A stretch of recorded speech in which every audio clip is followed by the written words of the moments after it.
Pushing hard to get results and reach your goals might be the number one thing keeping you stuck. In our Western society, we have an idea that putting in more effort and more hours will lead to success and progress. But the truth is that that is completely wrong and counterproductive. Neuroscience reveals that there is a smarter way to approach your goals, and if you don't implement this approach, you'll have to continue putting in all the effort without seeing the results. Did you know that when you are pushing hard and putting in a lot of effort, using willpower, you are using the conscious part of your brain? Have you heard that there's an unconscious part of your brain as well? You probably have. So the conscious part of the brain consists of 5% of the brain and the unconscious 95%.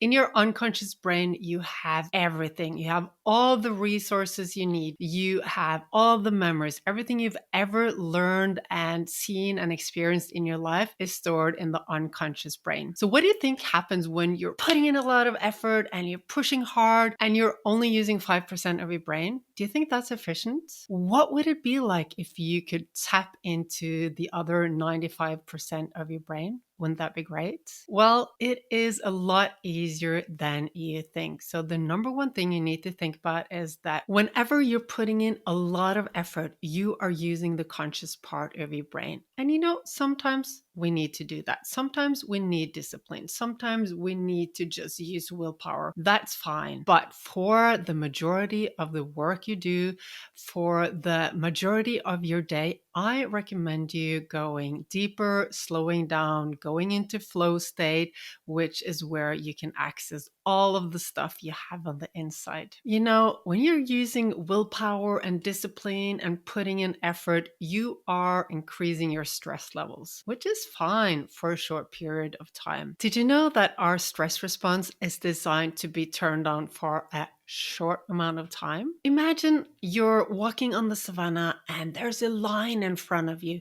The stress response turns on in order to help you fight the lion or flee, run away from the lion. And when you're in safety, the stress response is supposed to turn off. So when the stress response is turned on in your body is using so many resources, so much energy, so much vital life force goes into turning on the stress response and really giving you all that energy. It's not sustainable for a long period of time. We need to replenish. We need to get into the rest and digest system, the parasympathetic system, in order to maintain our energy levels, our focus, our motivation, drive, everything. If you're in a stressed state all throughout the day, you're not going to last very long. I learned this the hard way. I thought that I just had to work harder, put in a lot of effort to reach my goals. And when I saw that my goals were so far ahead, I thought, okay, I just have to put in more effort. And I did put in more effort and more effort and more effort. And what happened? I got burned out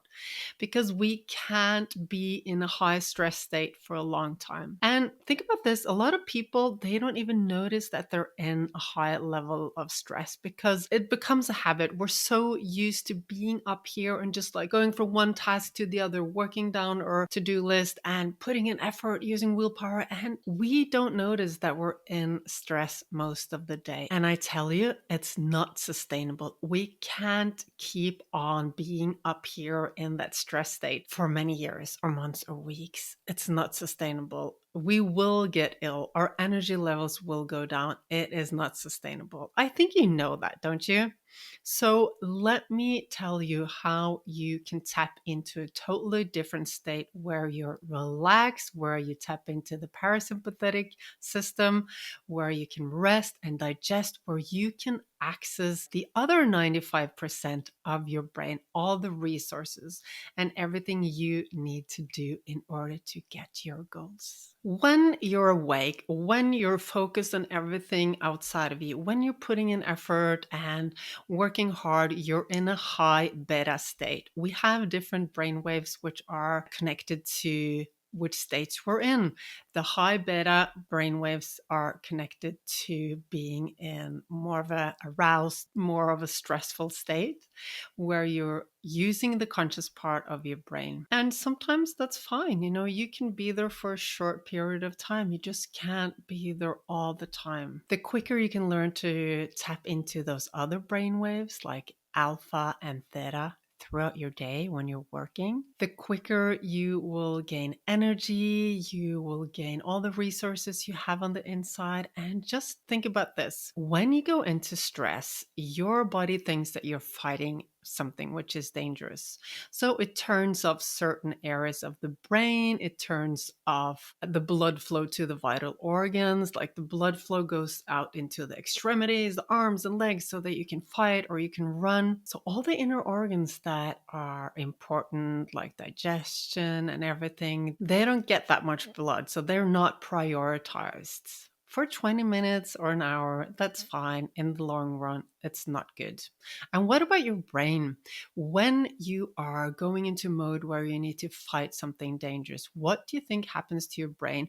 Do you think memory is important? Do you think being in touch with your emotions is important? Like being in touch with the ability to love people, feel empathy for people? What do you think happens to all of that?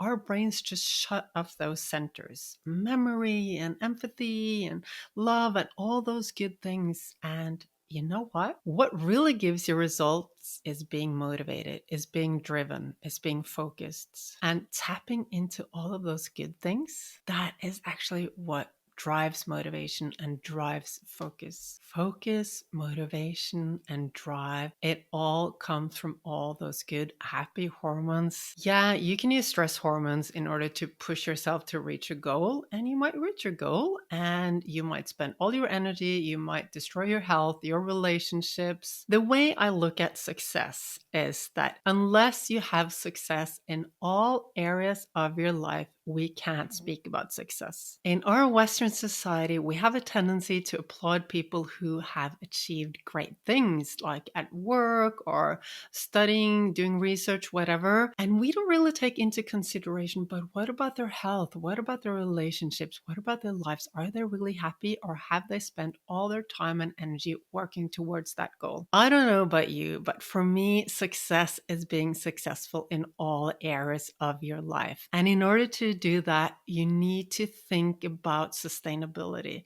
Sustainability in all areas of your life. So you want to teach your body and your brain to go into parasympathetic mode, which is the rest and digest mode, which is the opposite of the stress mode. And I'm not saying that you're just going to lying down and doing a relaxation. That's not what I'm speaking about. You can be alert, you can be focused, you can be switched on and still be calm on the inside and still maintain that parasympathetic mode. Here are 3 things that you can do in order to tap into the parasympathetic system, activate that so that you get access to all the resources you have on the inside, everything you've ever learned, experienced, all your memories, where you can access flow state and get stuff done without it being stressful, without you burning out of energy, and where you have access to brain waves like alpha and theta. Okay, let's go. First of all, we need to approach things from a playful perspective. Whenever we're worrying about the outcomes, whenever we're thinking about that we have so little time, that there's so much to do, we're activating the stress response and we'll be in the sympathetic mode instead of the parasympathetic mode. So yeah, I know I spent a lot of time trying to learn the difference between sympathetic and parasympathetic system. It's easy to think that the sympathetic system is the relaxing one because of the word sympathetic, but just forget about that. Okay, so the sympathetic system is when you're in stress, and parasympathetic system is where you have access to resources, where you're calm and the place which is sustainable for you. And one little note, we're not meant to be all relaxed all through the day, okay? So it is really useful for us to have periods of the day where we really ramp up our nervous system, where we go into that sympathetic state. Maybe when you're exercising or challenging yourself. It's super important in order to maintain a balanced nervous system. We just don't want to be there all the time. And that's why by learning to use techniques to tap into the parasympathetic, you can balance it. You can be up here, you can be stressed in the sympathetic system, and you can be down here and relax and digest and do all that good stuff where your body repairs itself. When it's up here in stress, we're using all our resources. When we're down here in the parasympathetic, we repair the body. All the cells get repaired. So we want to tap into that. Okay, so first of all, playful approach to work and life and everything. Worrying about stuff, worrying about the outcome of stuff, thinking about how much you have to do, how little time you have. All of that, I know that you will keep thinking about it. And I want you to practice being aware when it happens and then stopping yourself and asking yourself if you really want to go down that lane where you're worrying about all the stuff, meeting deadlines, whatever the worst case scenarios will be, where you're thinking about how little time you have and how much you have to do. As long as you stay there, you're going to burn out at some point. It's not sustainable, and you're not going to be able to tap into 95% of your resources, which are in the subconscious mind. You need to be in parasympathetic mode in order to access those resources. So you really want to be there. So it's on your shoulders to really become aware every time your mind wanders to overwhelm, every time your mind wanders to, I don't have enough time, there's so much to do, and you're worrying and all that stuff. You need to stop yourself and ask yourself if you really want to think those thoughts. You know, they are just thoughts. They're there because your brain is trying to protect you, okay? So stop, ask yourself, do I want to continue down this road? Or do I want another approach? What can I focus on instead?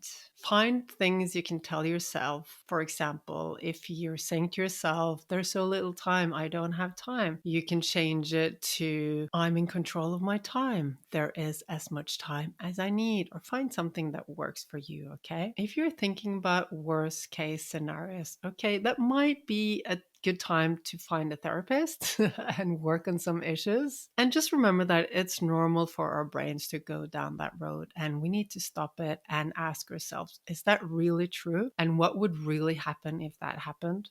Sometimes we're more afraid of being afraid almost. When stuff happens, when the shit really hits the fan, we deal with it and we move on. So fear is something that we're just creating, and we're more afraid of the fear itself than when stuff really happens. So my advice is that whenever those worst case scenario thoughts come, yeah, you can stop them.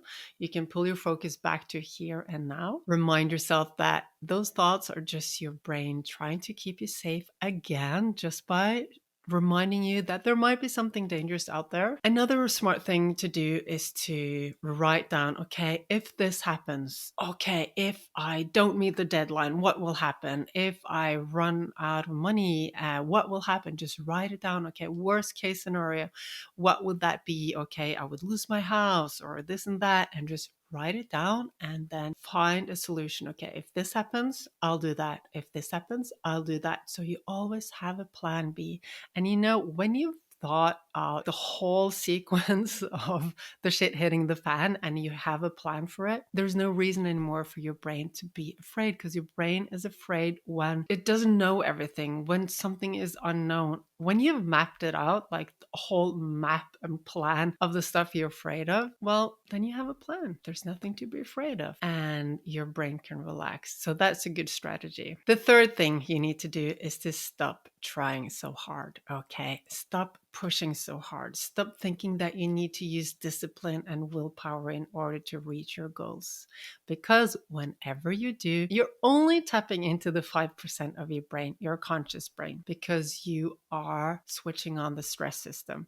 Using willpower means that you're pushing, you're using the conscious part of your brain. And when you're using the conscious part of your brain, you don't have access to the unconscious part of the brain. You don't have access to all those 95% of resources you have on the inside. And you are burning out your body's resources as well of energy and nutrients and all that vital energy, everything you need and want in order to have success, in order to be happy, in order to be healthy, in order to feel love and have great relationships with your partner, your kids, your colleagues, your friends, in order to have time to do the stuff you love. What about you? I'm sure there are things in your life that you want to do. Maybe you want to travel, maybe you want to learn how to rock climb, maybe you want to get in better shape. If you think that you need to work all the time and there's no time for play, there's no time for fun, there's no time for your hobbies, that's a huge problem. You know what drives motivation and focus, good health and energy?